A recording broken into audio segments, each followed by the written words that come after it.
जय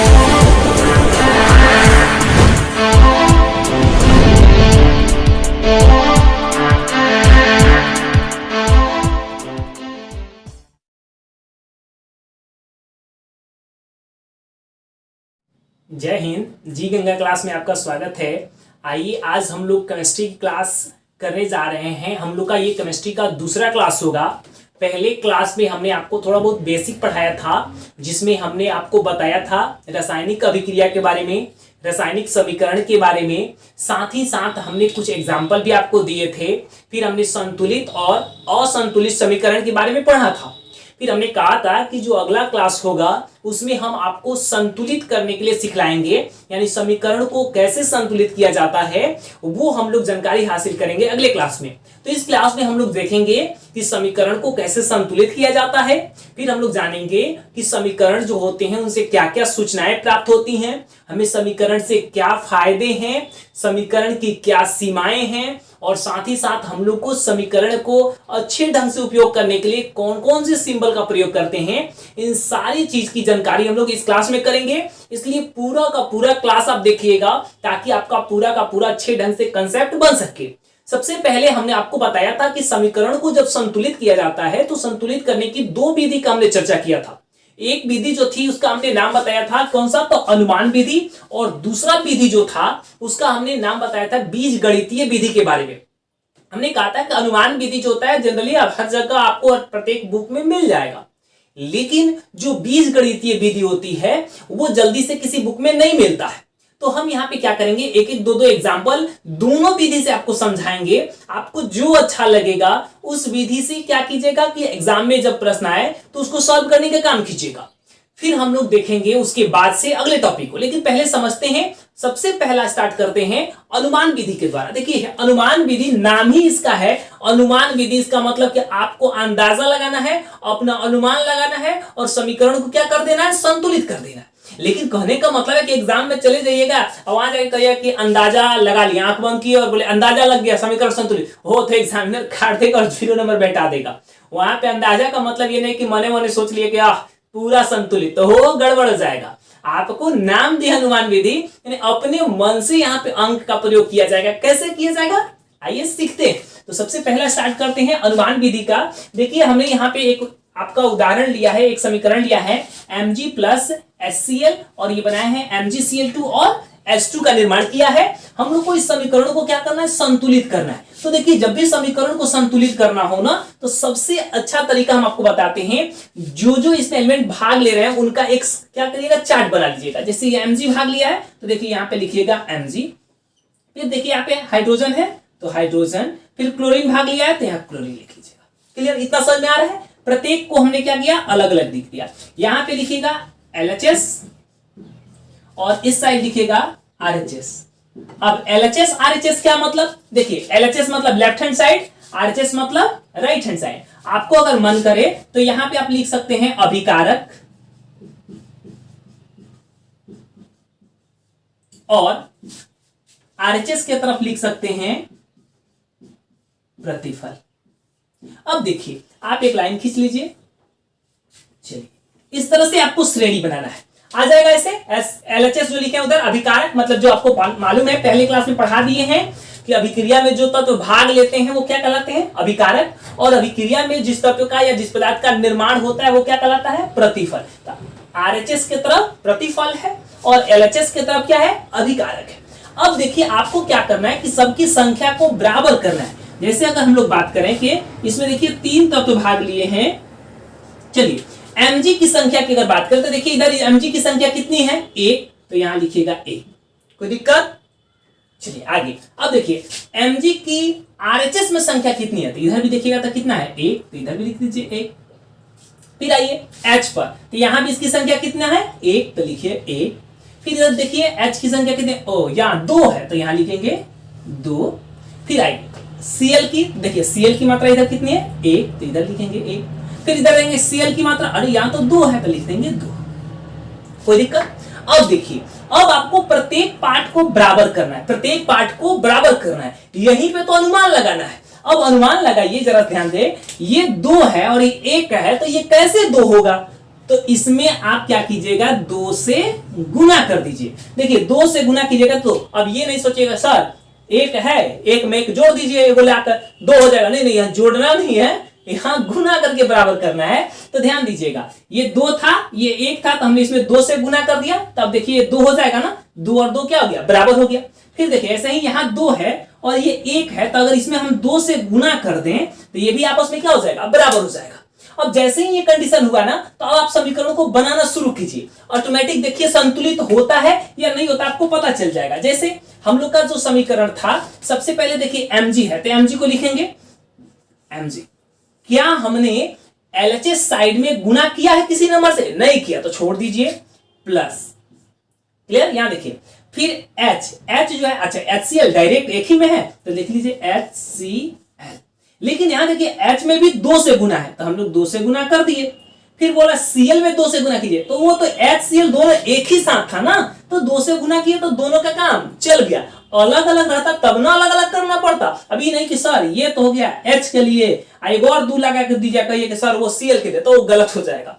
HCl दोनों एक ही साथ हैं, तो एक ही 2 से दोनों का काम चल गया। फिर देखिए उसके बाद से अपना एरो का निशान दीजिए। अब आइए हम लोग किसका लिखेंगे, RHS पार्ट को लिखेंगे। तो इधर देखिए क्या है, MgCl2 है, तो Cl2 लिखेंगे, और प्लस में क्या है, H2। अब देखिए क्या इधर किसी नंबर से गुना किए हैं? नहीं किए, तो उसको सेम टू सेम रख देंगे। अब ये रहा आपका समीकरण संतुलित हो चुका है। ये आपका जो समीकरण है वो क्या हो गया, संतुलित हो चुका है, और यही आपका क्या हो जाएगा, आंसर हो जाएगा। अब आप क्या कर सकते हैं, इसकी जांच भी कर सकते हैं। अब आप इसकी जांच भी कर सकते हैं। फिर से एक ऐसा चार्ट बनाइए और सबका नंबर फिर से लिखिए। तो इस बार लिखिएगा ना, तो दोनों तरफ का नंबर आपस में क्या हो जाएगा, बराबर हो जाएगा। तो उसी को कहा जाता है कि समीकरण संतुलित होना। तो आप बस इतना भी कर लीजिएगा तो आपका एग्जाम में काम चल जाएगा और समीकरण संतुलित हो जाएगा। तो ये एक छोटा सा आपका एग्जाम्पल था, आप इसका स्क्रीनशॉट लीजिएगा। फिर हम एक दूसरा इसी पर आधारित एक एग्जाम्पल और बता देते हैं, ताकि आपका कंसेप्ट पूरा का पूरा अच्छे ढंग से क्लियर हो सके। तो आप जल्दी से इसका स्क्रीनशॉट लीजिएगा। चलिए स्क्रीनशॉट आपका हो गया होगा। आइए दूसरा एक एग्जांपल हम लेके आए हैं आपके लिए। ये दूसरा एग्जांपल है, थोड़ा सा उससे हार्ड एग्जांपल लिए, ताकि आपको पूरा का पूरा अच्छे ढंग से समझ में आ जाए। चलिए ये एग्जांपल हम लेंगे, अनुमान विधि से ही इसको सॉल्व करेंगे। तो हमने आपको क्या सिखाया कि एक तरफ अपना अभिकारक लिखिएगा। चलिए यहाँ पे जो जो एलिमेंट्स भाग लिए उसको लिखिए। तो यहाँ देखिए Al भाग लिया है, Cl है, यहाँ देखिए Ca भाग लिया है, और OH, ये एलिमेंट्स इसमें भाग लिए हैं। यहाँ पे हमने क्या लिखा था, अभिकारक लिखिएगा, या LHS आप लिख सकते हैं। और यहां पे हमने सिखलाया आपको क्या लिखिएगा, प्रतिफल लिखिएगा। फिर हमने कहा एक लाइन खींच लीजिएगा, सबकी संख्या अलग अलग दिखाने के लिए। चलिए ये रहा हम लोग का लाइनिंग।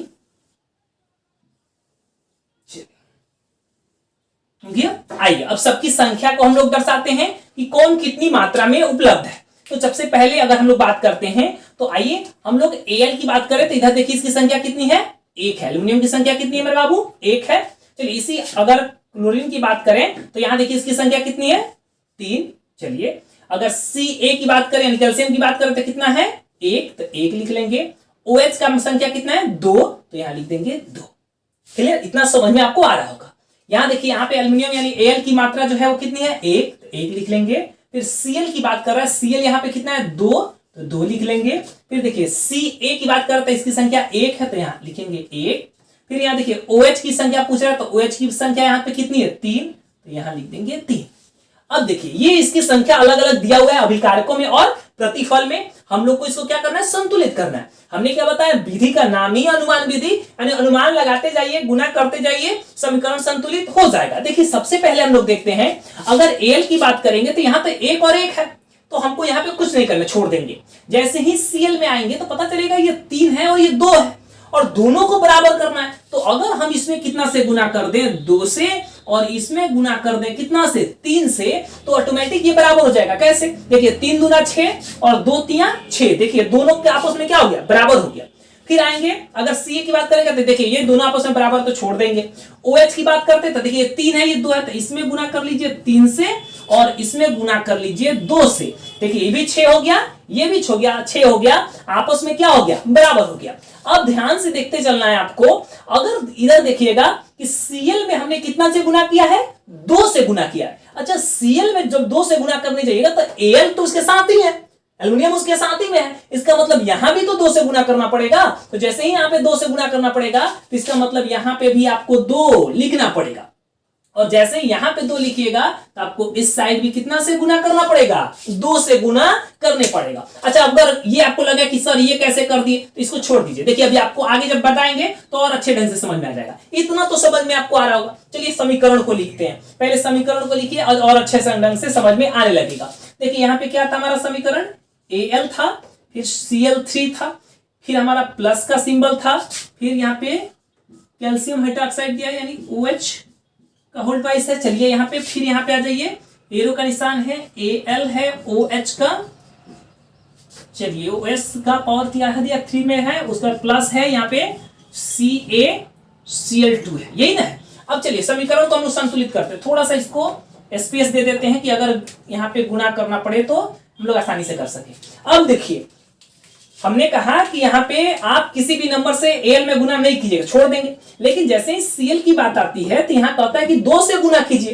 तो 2 से जब यहाँ गुना करने आएंगे तो यहाँ बीच में गुना आप नहीं कर सकते हैं, जब भी करना होता है तो बाहर ही करना पड़ता है। देखिए अब जैसे ही आप 2 से गुना कीजिएगा तो फिर तो ये Cl में 2 से किए, लेकिन Al साथ होने के साथ साथ इसमें भी 2 से गुना हो गया, तब तो आपको यहाँ पे 2 से गुना करना पड़ेगा, और जब इधर गुना करना पड़ेगा तो ऑटोमेटिक इधर भी गुना करना पड़ेगा, ताकि दोनों आपस में क्या हो सके, बराबर हो सके। फिर आगे बढ़िए, अब यहाँ पे काम हम लोग का खत्म हो चुका है। आगे बढ़ेंगे तो हमारा आएगा Ca, इसमें हमने किसी भी नंबर से गुना नहीं किया है तो छोड़ देंगे, लेकिन OH जैसे ही आया तो OH में हमने कितना से गुना किया है, 3 से गुना किया है। अब बताइए OH तो साथ ही में लगा है तो 3 से गुना तो यहां करेंगे ना, तो यहां जो 3 से गुना करेंगे तो Ca में भी 3 से गुना हो गया, तो यहां भी आप लिख लीजिएगा कितना 3। अब इधर 3 से मल्टीप्लाई कीजिएगा तो इस साइड भी कितना से मल्टीप्लाई हो जाएगा, 3 से, ताकि दोनों आपस में क्या हो सके, बराबर हो सके। चलिए इतना हो गया। फिर अब दूसरे साइड यानी प्रतिफल में आते हैं, Al में कितना से गुना करने के लिए कह रहा है, 2 से, तो चलिए यहाँ पे आप कितना से गुना कर लीजिए, चलिए 2 से हम यहाँ पे क्या कर दिए, गुना कर दीजिए। रुकिए आपका एरो का निशान बना दे, चलिए 2 से गुना कर दिए। फिर हमसे बोला कि आप Cl जो है उसमें कितना से गुना कीजिएगा, 3 से, तो देखिए Cl वाला पार्ट ये है, इसमें गुना कर दिए, कितना से, 3 से गुना कर दीजिए। फिर हमसे बोला कि Ca जो है उसमें गुना कीजिए 3 से, तो देखिए CaCl दोनों साथी में है तो एक ही बार 3 से गुना किए तो दोनों का काम खत्म हो चुका है। फिर हमसे कहा कि OH में गुना कीजिए 2 से। अब OH में कहा 2 से गुना करने के लिए, तो OH तो Al के साथ ही है और ऑलरेडी हमने इसमें कितना से गुना कर चुका है, 2 से गुना कर चुके हैं, तो ये हम लोग का समीकरण जो है वो संतुलित हो चुका है। अगर आप क्या करना चाहते हैं, इसकी जांच करना चाहते हैं तो आप इसका जांच भी कर सकते हैं। कैसे, तो फिर से एक चार्ट बनाइए और सबका क्या कीजिए, ऐसे संख्या लिखिए। तो इस बार जब संख्या लिखिएगा तो सबकी संख्या आपस में क्या आएगी, बराबर आएगी। तो ये था अनुमान विधि से समीकरण को संतुलित करना। आपको क्या करना है कि आपकी बुक में कुछ ना कुछ उदाहरण जरूर दिया होगा, आप पहले उन सभी को बनाते जाइए। 2-4 जब अपने से ट्राई कीजिएगा तब धीरे धीरे आपका कंसेप्ट आपको क्या होगा, क्लियर होते जाएगा और समझ में आते जाएगा। फिर भी अगर लगेगा कि नहीं दिक्कत हो रहा है तो आप उसका क्या कीजिएगा, फोटो खींचिए, और फोटो खींच के और तुरंत क्या कीजिए कि आप हमारे पास शेयर कर दीजिए। आप हमारे टेलीग्राम की लिंक से जुड़ जाइएगा और वहां शेयर कर दीजिएगा, हम तुरंत आपको समझा देंगे। क्योंकि यहाँ पे अगर बहुत सारा एग्जाम्पल लेने लगेंगे तो पता चलेगा कि क्लास जो है वो 2 घंटा 3 घंटा का हो गया, इसलिए 2 एग्जाम्पल के साथ ही हम आगे बढ़ जाएंगे। ठीक है, तो ये था आपका अनुमान विधि से समीकरण को संतुलित करने का तरीका। अगर कोई आपके मन में डाउट है या कोई समीकरण संतुलित करवाना है तो हमने पहले किया कि आप हमारे टेलीग्राम लिंक से ज्वाइन कर जाइएगा और फिर हमको सेंड कर दीजिएगा, हम उसको सॉल्व करके भेजेंगे और समझाने की कोशिश करेंगे, या नेक्स्ट वीडियो में हम क्या करेंगे उसको डिस्कस कर देंगे। तो ये आप इसका एक स्क्रीनशॉट ले लीजिए। फिर आगे हम आपका बीज गणितीय विधि से एक समीकरण को संतुलित करके दिखाते हैं। तो आप स्क्रीनशॉट लीजिए इसका। आइए आपका स्क्रीनशॉट हो गया होगा। आइए अब हम लोग दूसरी विधि का अध्ययन करते हैं, बीज गणितीय विधि का। एक बार हम आपको फिर से बता दें कि ये जो विधि है इससे आपको एग्जाम में सॉल्व करने की जरूरत नहीं है, क्योंकि ये थोड़ा सा लंबा मेथड होता है, यहाँ पे गलती होने की संभावना ज्यादा होती है। लेकिन हम आपको इसलिए ये बता रहे हैं कि अगर कोई आपसे पूछ दे कि भाई बीज गणितीय विधि जानते हो, तो आपका आंसर ये नहीं होना चाहिए नहीं हम नहीं जानते। ये वाला आंसर आपका नहीं होना चाहिए। इसलिए आपको हम ये विधि जो होता है यानी बीजगणितीय विधि जो है ये भी समझा देते हैं। छोटा सा एग्जांपल देके हम आपको बताते हैं, आपको ये समझ में आ जाएगा। तो चलिए देखते हैं, एक एग्जांपल हमने लिया है। तो इसमें सबसे पहले काउंट कीजिएगा कि कितने पार्ट में बटा है। देखिए 3 पार्ट में ये हमको बटा हुआ दिख रहा है। आप प्रत्येक पार्ट में किसी भी अल्फाबेटिकल नंबर से यानी अल्फाबेट का जो अक्षर होता है उसे मल्टीप्लाई कर लीजिए। इसे देखिए हम इसमें a से गुना करते हैं तो ये हमारा देखिए क्या हो जाएगा AMG प्लस इसमें b से गुना कीजिए तो BO2 और यहां पे हम लोग c से गुना कर लेंगे तो CMG हो जाएगा। देखिए हमने सब में मल्टीप्लाई कर दिया और इसको मान लीजिए समीकरण 1 मान लीजिएगा। फिर ध्यान से दीजिएगा, अगर हम लोग बारी बारी से सभी एलिमेंट्स की अलग अलग चर्चा करें तो जरा देखते हैं क्या होता है। अगर हम लोग यहाँ mg की बात करें तो ध्यान से देखिए यहाँ पे mg में कितना से गुना है a से, तो a बराबर है mg में कितना से गुना है c के, यानी कहीं ना कहीं mg में यहाँ पे a से गुना है और mg में c से गुना है, तो दोनों तो mg में ही गुना कर रहा है। तो इसका मतलब ये दोनों आपस में क्या है बराबर है, इसीलिए हमने लिखा है a बराबर c। अब आइए ऑक्सीजन की बात करें यानी O2 की बात करते हैं, या O भी आप लिख सकते हैं।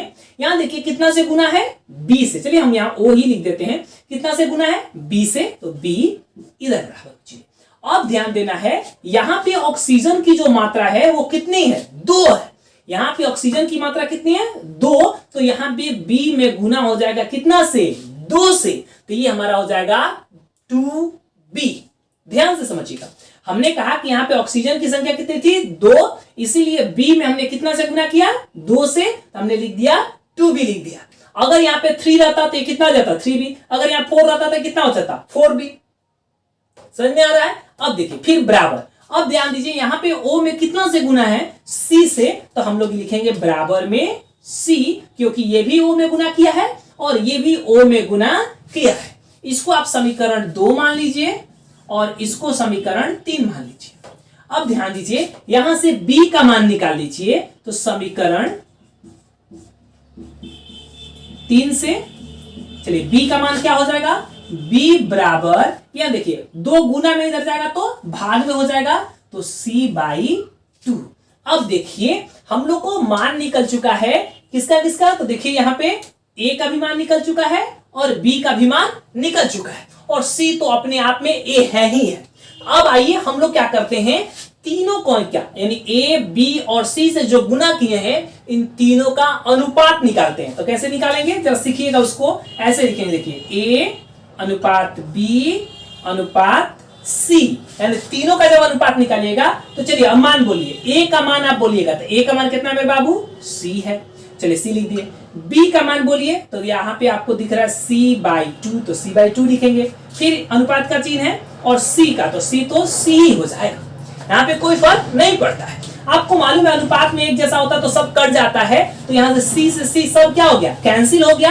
तो जब C से C कैंसिल हो जाएगा तो देखिए यहाँ पे क्या बचेगा 1, फिर अनुपात का चिन्ह 1/2, फिर अनुपात का चिन्ह 1 बचेगा।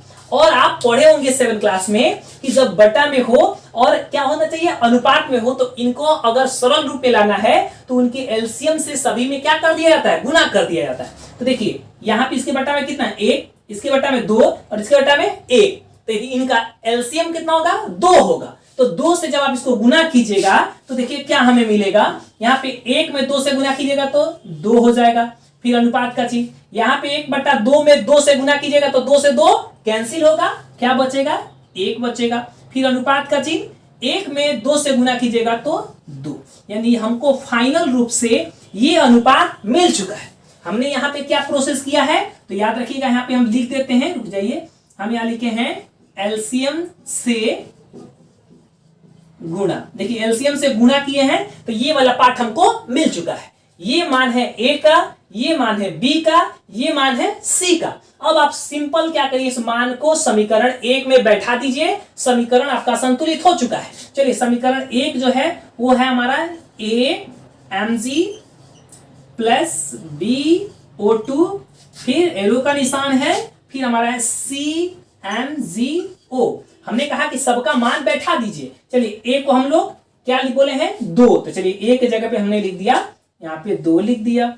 चलिए B के जगह पे कितना है 1, तो 1 तो लिखते नहीं है तो छोड़ देंगे। C के जगह पे कितना लिखना है 2, तो चलिए यहाँ पे हम लिख देंगे दो, और यही हमारा हो गया समीकरण संतुलित। तो ये था हमारा कौन सी विधि, तो याद रखिएगा बीज गणितीय विधि।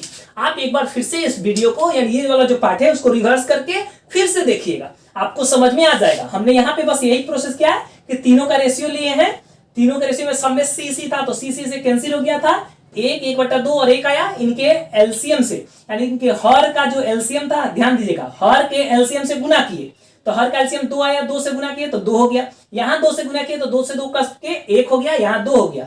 हमने कहा ये ए का मान है, ये बी का मान है और ये सी का मान है। समीकरण 1 में हम लोग ए की जगह पे देखिए 2 लिख दिए हैं, बी के जगह पे 1 आएगा तो 1 को हम लोग नहीं लिखते हैं, और सी के जगह पे 2 आया तो हमने 2 लिख दिया है, और समीकरण हमारा क्या हो गया, संतुलित हो गया। तो ये था आपका बीज गणितीय विधि। हमने आपको दोनों विधि से यानी अनुमान विधि और साथ साथ बीज गणितीय विधि, दोनों विधि से हमने समीकरण संतुलित करने का प्रोसेस सिखला दिया है। आप 2-4 क्वेश्चन का प्रैक्टिस कीजिएगा, कहीं दिक्कत हो तो कमेंट्स जरूर कीजिएगा। आप इसका स्क्रीनशॉट लीजिए, फिर अगला टॉपिक जो है हम आपको डील करते हैं। चलिए आपका स्क्रीनशॉट हो गया होगा। आइए अब अगले टॉपिक की तरफ बढ़ते हैं। हम लोग का अगला जो टॉपिक है वो हम लोग को पढ़ना है, ध्यान से देखिएगा कि रासायनिक समीकरण से हमें कौन कौन सी सूचनाएं प्राप्त होती हैं। देखिए हमने लिखा भी है यहाँ पे कि रासायनिक समीकरण से प्राप्त सूचनाएं, यानी कहने का मतलब है कि कहीं पे अगर रासायनिक समीकरण लिखा है तो उसको देखकर आपको किन किन चीजों की जानकारी हो जाएगी, उन्हीं के बारे में समझना है। सूचना का मतलब यही होता है कि जैसे मान लीजिए कि अगर हम कहीं पे एक बॉक्स रख दें और उसमें कुछ निर्देश लिख दें तो आप देख के समझ जाइएगा कि उस बॉक्स के अंदर क्या क्या है, उसे क्या करना है क्या नहीं करना है। उसी तरह से रासायनिक समीकरण से प्राप्त सूचनाएं का मतलब हुआ कि अगर रासायनिक समीकरण लिखा है तो उस रासायनिक समीकरण को देखकर हम लोग क्या क्या बता सकते हैं, यानी हमें कौन कौन सी सूचना प्राप्त हो सकती है। तो सबसे पहले याद रखिएगा, जैसे हमने एक एग्जाम्पल यहाँ पे लिया है, एग्जाम्पल में हमने देखा कि नाइट्रोजन जो है वो हाइड्रोजन से अभिक्रिया कर रहा है और अमोनिया का निर्माण कर रहा है। एक चीज स्पष्ट हो गया, इस शब्द समीकरण से हमको पता चला पहली सूचना क्या प्राप्त हुई, तो हमें पहली सूचना प्राप्त हो रही है कि इस अभिक्रिया में कौन कौन से तत्व भाग ले रहे हैं और कौन से तत्व का निर्माण हो रहा है, इसकी जानकारी हमें मिल रही है। देखिए अभिकारक में कौन कौन भाग ले रहा है, तो नाइट्रोजन और हाइड्रोजन, और क्या निर्माण हो रहा है, तो आप कहिएगा कि सर अमोनिया का निर्माण हो रहा है। यानी देखिए अभिकारकों की जानकारी और साथ ही साथ प्रतिफल की भी जानकारी हमें प्राप्त हो जा रही है। वो भी कैसे, तो सिर्फ बस सिर्फ समीकरण को देखकर। दूसरा चीज देखिएगा, यहाँ पे नाइट्रोजन का हम संकेत लिखे हैं, हाइड्रोजन का भी संकेत लिखे हैं और अमोनिया का भी फॉर्मूला लिखे हैं। इसका मतलब दूसरी सूचना हमें क्या प्राप्त हो रही है कि रासायनिक समीकरण को देखकर हम उसमें भाग लेने वाले पदार्थ का संकेत बता सकते हैं कि उनका संकेत या सूत्र जो होता है क्या होता है। जैसे अमोनिया का सूत्र NH3, अब देखिए देखकर हमने समीकरण में बता दिया। अगर हमसे कोई हाइड्रोजन तो H2, नाइट्रोजन तो N2। अब देखिए कहने का मतलब है कि ये तो हमारा समीकरण था और इस समीकरण का ये संकेत रूप में लिखा हुआ है। हमने इसको देखकर दो चीज की जानकारी ले लिया, कौन कौन, तो अभिकारक कौन कौन से हैं और प्रतिफल कौन कौन से हैं, यानी अभिक्रिया में कौन कौन भाग ले रहा है तत्व और किस चीज का निर्माण हो रहा है, पहली सूचना। दूसरी हमने क्या बताया कि अभिकारक में जो भाग ले रहे हैं उनके संकेत या सूत्र की भी जानकारी हमें समीकरण से मिल जाती है। तो ये दो सूचनाएं हम लोग को प्राप्त हो गई। अब उसके आगे आइएगा, ध्यान से देखिए, हमने कहा है कि अगर अभिक्रिया में भाग लेने वाले अभिकारकों और प्रतिफलों के बीच जो परमाणु संख्या होता है वो या अणु की बात करें, परमाणु या अणु की भी जानकारी हमें प्राप्त हो जाती है। जैसे यहाँ पे देखिए अगर नाइट्रोजन की बात करें तो यहाँ पे इसकी कितना परमाणु भाग ले रहा है, 2। अगर हम यहाँ पे हाइड्रोजन की बात करें तो इसका कितना परमाणु भाग ले रहा है, 6 परमाणु भाग ले रहा है। ऐसे ही अमोनिया की बात करें तो इसका कितना अणु यहाँ पे भाग ले रहा है, 2 अणु। तो देखिए हमें तीसरी, अगर हम लोग बात करें तीसरी सूचना क्या प्राप्त हो रही है, तो इनकी परमाणु संख्या या अणु संख्या से संबंधित जानकारी हमें प्राप्त हो जा रही है। तो 3 सूचना हो गई। चौथी सूचना पे आते हैं, तो ये देखिए हमें मोल की भी जानकारी हमें क्या होती है, यानी इनमें मोल का अनुपात, यानी अभिकारक और प्रतिफलों में जो तत्व भाग ले रहे हैं उनके बीच मोलों का क्या अनुपात है, यानी मोल का क्या अनुपात होता है, उसकी भी हमें सूचना मिल जा रही है। यानी 4 प्रकार की सूचनाएं हमें प्राप्त हो गई। कौन कौन सा तत्व भाग लिया, पहला। दूसरा उनका संकेत या सूत्र क्या है, 2। तीसरा हमने कहा कि परमाणु संख्या या अणु संख्या से संबंधित जानकारी, 3, मोल के अनुपात की जानकारी 4, पांचवा की बात करें तो यहां देखिए सबका हमने द्रव्यमान लिखा है। इसका मतलब कहीं ना कहीं इस समीकरण से हमें किसकी सूचना मिल जाती है, तो द्रव्यमान की भी जानकारी हमें प्राप्त हो जाती है। यानी याद रखिएगा हमने 2, 3, 4 और पांचवा जो हमने बताया संकेत या समझिए सूचना, तो पांचवा सूचना में क्या प्राप्त मिलती है, तो समीकरण को देखकर हम लोग उसके द्रव्यमान की भी गणना कर सकते हैं। तो ये 5 सूचनाएं होगी। छठे सूचना की बात करें तो यहां देखिए इनके आयतन से संबंधित जानकारी भी हमें प्राप्त हो जाती है। यानी हमें 6 प्रकार की प्रमुख रूप से अगर बात करें तो 6 सूचनाएं प्राप्त होती हैं रासायनिक समीकरण को देखकर। पहला, कौन कौन से तत्व भाग लिए और कौन से तत्व का निर्माण किया। दूसरा, उनके संकेत या सूत्र की जानकारी। तीसरा, परमाणु संख्या या अणु की जो संख्या होती है उसकी जानकारी। चौथा, मोल के अनुपात की जानकारी। पांचवा, द्रव्यमान के बारे में पता चल जाता है। और छठा, हमने कहा कि उनके आयतन के बारे में भी हमें जानकारी मिल जाती है। तो एक समीकरण को देखकर हम 6 प्रकार की सूचनाएं प्राप्त कर सकते हैं। तो ये एक छोटा सा एग्जांपल के तहत हमने आपको बता दिया कि रासायनिक जो समीकरण होते हैं उनसे कौन कौन सी सूचनाएं प्राप्त होती हैं। आप इसका फिर से एक स्क्रीनशॉट ले लीजिए ताकि आपको याद करने में आसानी होगा, कोई दिक्कत नहीं होगा। फिर अगला जो टॉपिक है उसको हम डील करते हैं। चलिए स्क्रीनशॉट आप ले लिए होंगे। अगला टॉपिक जो है वो हम लोग को पढ़ना है रासायनिक समीकरण की सीमाएं। अभी तक देखिए आपने क्या पढ़ा, रासायनिक समीकरण पढ़ा था, साथ ही साथ रासायनिक समीकरण को संतुलित करना आपने सीख लिया। इसके बाद से हमने बताया कि रासायनिक समीकरण जो होती है उनको देखकर हमें कौन कौन सी सूचनाएं प्राप्त होती हैं। अगला टॉपिक हम लोग से बोला कि रासायनिक समीकरण की सीमाएं।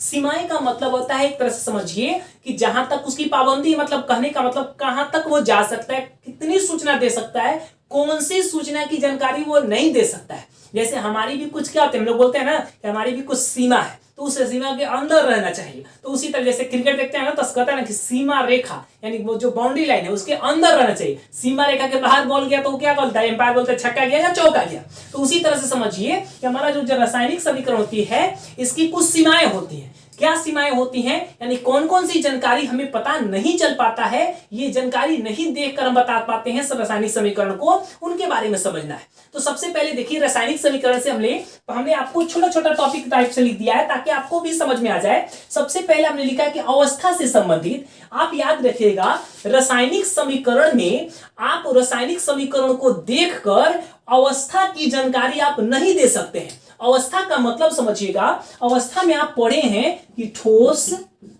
द्रव और गैस। यानी आपको अगर हम कहें कि आप समीकरण देखकर ये बता दीजिए कि वो ठोस है या द्रव रूप में है या गैस रूप में भाग ले रहा है, तो इसकी जानकारी रासायनिक समीकरण से हमें पता नहीं चल पाता है। तो इसलिए याद रखिएगा कि रासायनिक समीकरण की पहली सीमा है कि इसको देखने से या रासायनिक समीकरण से हमें आपको जो अभिक्रिया में तत्व भाग ले रहे हैं उनकी अवस्था की जानकारी हमें प्राप्त नहीं हो पाती है। दूसरा की अगर बात करें तो देखिए उष्मा से संबंधित, यानी अभिक्रिया जो है उसमें उष्मा शोषी है, यहां हम लिख देते हैं उष्मा शोषी है या उष्मा छेपी है। उष्मा याद रखिएगा शोषी या उष्मा छेपी, इसकी जानकारी हमें प्राप्त नहीं हो पाती है। कहने का मतलब है कि उष्मा शोषी का मतलब होता है कि कोई ऐसी समीकरण यानी कोई ऐसी अभिक्रिया होती है जिसमें उष्मा देने के बाद अभिक्रिया होती है, और कुछ अभिक्रिया ऐसी होती हैं कि जब वो अभिक्रिया होता है तो उसमें से उष्मा निकलता है, यानी एक उष्मा शोषी दूसरा उष्मा छेपी। ये और आगे डिस्कस करेंगे इनके बारे में, लेकिन यहाँ पे समझिए कि अभिक्रिया को देखकर या समीकरण को देखकर हमें पता ही नहीं चल पाता है कि यहाँ पे उष्मा देना है या उष्मा निकलेगा, यानी निकलेगा या देना है उष्मा, इसकी कोई जानकारी हमें प्राप्त नहीं हो पाती है। यानी ये उसकी दूसरी सीमा है। पहली सीमा क्या थी, अवस्था में परिवर्तन। दूसरा हमने क्या बताया कि समीकरण को देख के पता ही नहीं चल पाता कि अभिक्रिया उष्मा छेपी है या उष्मा शोषी है। तो दो चीज याद रखिएगा। तीसरी की अगर बात करें तो हमारा यहाँ पे देखिएगा बाह्य कारक की बात करें, ताप, दाब इत्यादि जो होते हैं उनके बारे में भी हमें जानकारी नहीं मिल पाता है। जैसे आप ध्यान से देखिएगा, अगर हम आपको बताएं क्लास 8 की बात बताते हैं, प्रकाश संश्लेषण की अभिक्रिया आप पढ़े होंगे, और प्रकाश संश्लेषण की अभिक्रिया पढ़े होंगे तो देखिएगा तीर का निशान देते थे और उसके ऊपर लिखते थे सूर्य का प्रकाश। अच्छा, वहां पे सूर्य का प्रकाश लिखना पड़ता था। क्या अगर हम लोग डायरेक्ट वो समीकरण लिख देते थे तो पता चल पाता था कि सूर्य का प्रकाश अनिवार्य है? नहीं पता चलता था। तो इसी तरह से याद रखिएगा, समीकरण जो होता है उसको देखकर आप बता ही नहीं सकते हैं कि उसमें दाब देना पड़ेगा या ताप बढ़ाना पड़ेगा या ताप घटाना पड़ेगा। इन सारी चीज की जानकारी हमें प्राप्त नहीं हो पाती है। तो तीन चीज हमें बता दिया, अवस्था की जानकारी नहीं मिल पाती है, ऊष्मा शोषी है या ऊष्मा क्षेपी इसकी जानकारी नहीं मिल पाती है, तीसरी सीमा हमने बताया कि ताप दाब इत्यादि की भी जानकारी हमें प्राप्त नहीं हो पाती है कि सभी क्रिया कराने के लिए ताप बढ़ाना है, घटाना है, दाब कितना रहेगा, इन सारी चीज की जानकारी हमें प्राप्त नहीं हो पाती है। अगली सीमा की बात करें, चौथा, तो देखिएगा यहाँ पे वेग का। अच्छा, वेग याद रखिएगा, हमें पता ही नहीं चल पाता है समीकरण को देखकर कि अभिक्रिया धीरे धीरे संपन्न हुई है या काफी तेजी से संपन्न हुई है। अब मान लीजिए कि अगर हम अभिक्रिया करा रहे हैं और हमको पता ही नहीं है कि अभिक्रिया तेजी से होगा या धीरे से होगा, तो हमारे साथ क्या हो सकता है? दुर्घटना घट सकती है। तो कुछ अभिक्रियाएं जो होती है वो बहुत धीरे धीरे धीरे धीरे दो तत्व को आपस में लाइएगा तो धीरे धीरे धीरे करके अभिक्रिया करेगा, तब जाके प्रतिफल का निर्माण करेगा। और कुछ ऐसे तत्व होते हैं जो आपस में आते हैं और तुरंत रिएक्शन कर जाते हैं और तुरंत अभिक्रिया के दौरान प्रतिफल का निर्माण हो सकता है। लेकिन समीकरण को देखकर हमें पता ही नहीं चल पाता कि ये अभिक्रिया तेजी से होगा या धीरे धीरे होगा, यानी वेग की भी जानकारी हमें प्राप्त नहीं हो पाती है। तो ये भी एक उसकी क्या है? सीमा है। तो याद रखिएगा, वेग की जानकारी भी हमें प्राप्त नहीं हो पाती है। अगला की अगर बात करें तो विस्फोट से संबंधित, विस्फोट से संबंधित का मतलब समझिएगा कि कभी कभी कोई अभिक्रिया ऐसी होती है ना, जब उसको अभिक्रिया करेगा बहुत तेज विस्फोट होगा, बहुत तेज विस्फोट होगा, तो इसकी जानकारी समीकरण में तो कहीं लिखा ही नहीं रहता है। मान लीजिए लिखा नहीं है और हम उसको अपने प्रयोगशाला में शुरू कर दें और अचानक से विस्फोट हो जाए और बहुत बड़ी दुर्घटना घट जाए, तो ये समीकरण को देख के पता ही नहीं चल पाता है कि इस अभिक्रिया में विस्फोट होगा या नहीं होगा, यानी विस्फोट से संबंधित हमें कोई जानकारी प्राप्त नहीं हो पाती है। ऐसे आप लोग टिकटॉक में कई वीडियो देखे होंगे, देखिएगा पेप्सी के बोतल में क्या करता है, कुछ डालता है और वो अचानक से विस्फोट करके उड़ता है। तो वो इसका अगर थोड़ा देर के समझिए समीकरण बनाए तो उसमें कहीं नहीं लिखा रहेगा कि भाई विस्फोट होगा या धीरे धीरे होगा। तो उसी तरह समझिएगा कि रासायनिक समीकरण को देख के आप नहीं बता सकते हैं कि इस अभिक्रिया के दौरान विस्फोट होगा या नहीं होगा। तो ये भी एक इसकी सीमा है। अगला अगर हम लोग चर्चा करें तो अगली चर्चा करते हैं हम लोग किस पर? मात्रा पर। मात्रा से संबंधित, यानी समीकरण जो होता है उसको देख के आप नहीं बता सकते हैं कि अभिकारक का कितनी मात्रा यूज हुआ है और प्रतिफल में कितनी मात्रा का क्या हुआ? उत्पादन हुआ है, यानी कितनी मात्रा खर्च हुई, कितनी मात्रा खर्च नहीं हुई, इसकी जानकारी भी हमें समीकरण के द्वारा पता नहीं चल पाता है। तो ये इनकी क्या थी? प्रमुख सीमाएं थी। एक बार रिपीट कर देते हैं, जल्दी से समझ जाइएगा। हमने कहा सबसे पहला, अवस्था में जो परिवर्तन होता है या अवस्था की जानकारी हमें नहीं मिल पाती है। दूसरा, ऊष्मा शोषी है या ऊष्मा क्षेपी अभिक्रिया, ये भी पता नहीं चल पाता है। तीसरी सीमा क्या था कि ताप दाब की भी जानकारी नहीं मिलती है। चौथा की अगर बात करें तो वेग से संबंधित, यानी अभिक्रिया तेजी से होगा या मंद गति से होगा, इसकी भी जानकारी हमें प्राप्त नहीं होता है समीकरण को देखने से। तो ये उसकी सीमा है। अभिक्रिया के दौरान विस्फोट होगा या नहीं होगा, इसकी भी जानकारी हमें समीकरण के द्वारा प्राप्त नहीं होती है। साथ ही साथ कितनी मात्रा यूज की जाएगी, इसकी भी जानकारी हमें प्राप्त नहीं हो पाती है। तो ये आपका 6 प्रकार की जो हमने बताया कि क्या होते हैं, रासायनिक समीकरण की क्या होती है? सीमाएं होती हैं। लेकिन ये जो सीमाएं होती हैं तो आपको पता है कि हम लोग को तो उपयोग करना है, हमको अपनी सुविधा के अनुसार कुछ ना कुछ उपयोग करना है ताकि हम लोग आसानी से समझ सकें। तो इसके लिए हम लोग क्या करते हैं, कुछ संकेत का प्रयोग करते हैं। तो उन संकेत को जानना आपको जरूरी है। तो देखिए, हम वो संकेत लिख देते हैं कि हम लोग कैसे इन सीमाओं से आसानी पा पाते हैं या इन सीमाओं से हम लोग बच पाते हैं। तो याद रखिएगा, हम लोग एक सिंबल यूज करते हैं एस अगर लिख देते हैं तो इसका मतलब हुआ कि वो पदार्थ जो है वो क्या है? ठोस है। अगर कोई पदार्थ लिख दे, थोड़ा देर के लिए समझिए कि यहाँ पे हम लिख देते हैं Ag और इसके बगल में एस लिख दिए, तो आप समझ जाइएगा कि Ag जो है वो ठोस रूप में है। अगर कहीं पे L का यूज कर दें तो तुरंत समझ जाइएगा कि वो किस अवस्था में है? द्रव अवस्था में।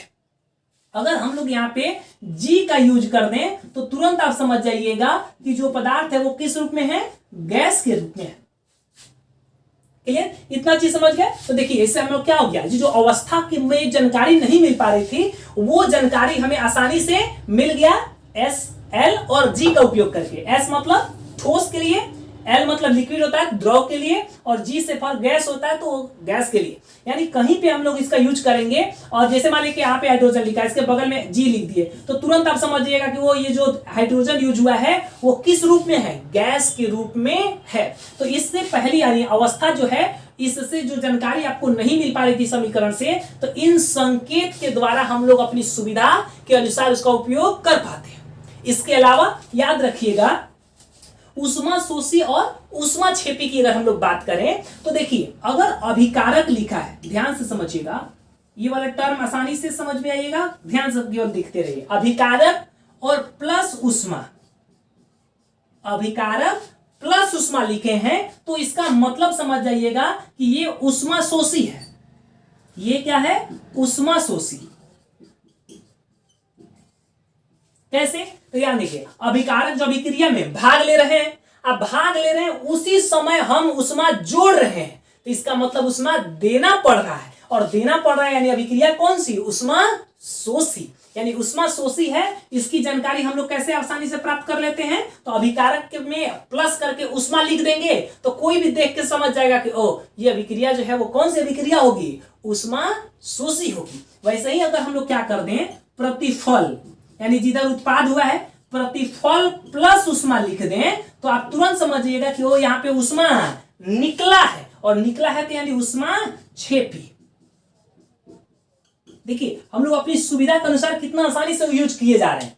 हमने अवस्था में जो दिक्कत हो रहा था उसके संकेत यूज कर लिया, अभिकारक में प्लस उष्मा लिख दिए तो कोई समझ जाएगा कि उष्मा शोषी है, प्रतिफल में प्लस उष्मा लिख दिए तो उष्मा छेपी है। तो देखिए ये उष्मा से संबंधित भी हमें जानकारी मिल गया। यही नहीं, आपको तीर का निशान जो होता है अगर ऊपर की ओर दे दे, मान लीजिए यहाँ पे हाइड्रोजन लिखे हैं और तीर का निशान ऊपर की ओर है, तो इसका मतलब समझिए कि गैस का निर्माण हुआ है और गैस जो है वो कहाँ जा रही है, ऊपर की ओर मुक्त हो रहा है। यहाँ पे गैस क्या हो रहा है, मुक्त हो रहा है।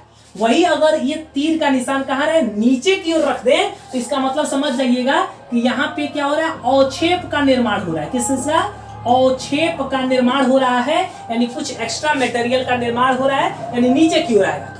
तो ये कुछ संकेत का हम लोग उपयोग कर लेते हैं ताकि हम इन सीमाओं से बच सके और हमें सुविधा मिल सके अध्ययन करने में। तो ये आपको समझ में आ गया होगा, एस, एल, जी इन सब का उपयोग, प्लस उष्मा प्लस अभिकारक में, प्लस उष्मा प्रतिफल में यानी उष्मा शोषी उष्मा छेपी, एरो का निशान ऊपर की ओर यानी गैस की उत्पत्ति हो रही है, एरो का निशान नीचे की ओर मतलब अवक्षेप का निर्माण हो रहा है।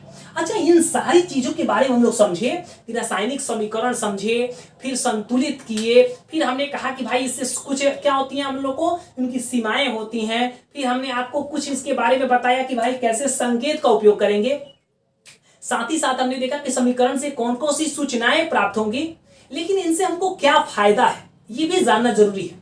तो देखिए रासायनिक समीकरण से हम लोग को प्रमुख रूप से बात करें तो 2-3 चीजों की बहुत बेनिफिट होती है, तो उन फायदों को भी जानना जरूरी है, क्योंकि कोई पूछ सकता है आपसे कि रासायनिक समीकरण में लिखना अभिक्रिया को क्यों जरूरी है, हमको क्या फायदा है उससे।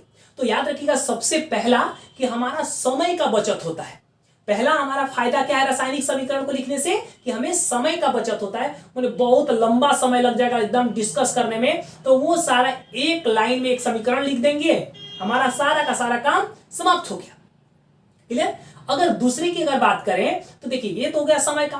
दूसरा अगर हम लोग बात करें तो हम लोग का जो कागज या जगह जो होता है उसकी भी बचत होती है। अब देखिए इतना हमने एक समीकरण लिखना होगा तो इतना दूर में लिख देंगे, जबकि वही क्या करना, डिस्कस करना हो तो पूरा का पूरा बोर्ड लिखना पड़ेगा। तो दूसरा जगह की बचत होती है।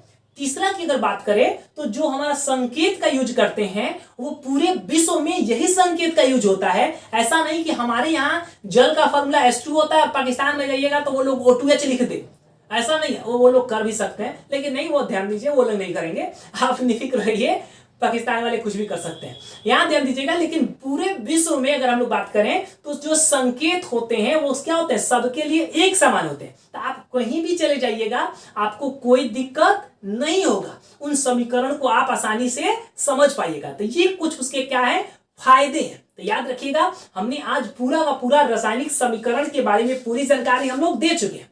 अगला जो क्लास होगा उस क्लास में हम लोग विभिन्न प्रकार की जो रासायनिक अभिक्रियाएं होती हैं उनके बारे में समझेंगे। अगला क्लास में पूरा का पूरा रासायनिक अभिक्रिया जितने प्रकार का होता है सबका डिफाइन करेंगे, सबको डिफाइन करेंगे, सबका एक एक उदाहरण या दो दो उदाहरण देंगे और समझाते हुए उसको खत्म किया जाएगा। यानी अगला क्लास आपके लिए बहुत ही इंपॉर्टेंट है, क्योंकि वहां से हर साल एग्जाम में क्वेश्चन पूछता है, इसलिए आप उस वीडियो को जरूर देखिएगा। अगर आप डायरेक्ट ये दूसरा वीडियो देख रहे हैं तो पहले हमारा जो वीडियो नंबर फर्स्ट है उसको जाके देखिएगा। हमारे चैनल को क्लिक कीजिए, यानी जी गंगा क्लासेस लिखिएगा तो चैनल खुलेगा, फिर वहां से प्लेलिस्ट होता है वहां चले जाइएगा, वहां आपको सभी क्लासेस अलग अलग मिल जाएंगी। यानी मैथ की क्लास अलग, फिजिक्स की क्लासेस अलग, केमिस्ट्री की क्लासेस अलग अलग मिलेगा। वहां से पहले वीडियो नंबर 1 दिखेगा, उसको देखिएगा, फिर वीडियो नंबर 2 को और फिर वीडियो नंबर 3 को, तो ज्यादा आसानी से आपको समझ में आएगा। लगातार आप इसको देखते जाइए, आपको कोई दिक्कत नहीं होगा।